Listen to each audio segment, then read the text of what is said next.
How to fix this account can no longer use WhatsApp. Hello everyone, this is Max. Welcome back to another tutorial video. So let's start without wasting any time. Also make sure to watch this video till the end.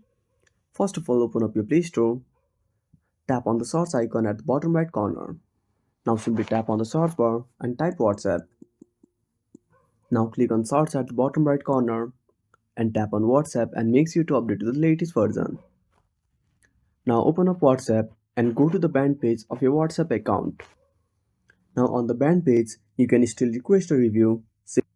Simply tap on request a review to provide your part of the information. Now once you tap on it, you will be shown a page like this.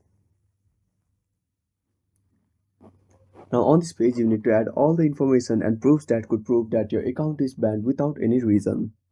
Now once you are done, simply tap on submit. Now once you tap on it, your request will be submitted. Now WhatsApp reviews the request, and if it finds that the ban should be removed, it will instigate your account. Now to check the review status, simply go back. Now tap on check review status to check the status of your account. Once the ban is removed, your account will be restored. But if WhatsApp doesn't remove the ban, you might have to wait for 90 days and then you can register a new number. And that's it. Thanks for watching. Thanks for watching. Make sure to subscribe our channel and hit the bell icon. See you in the next video.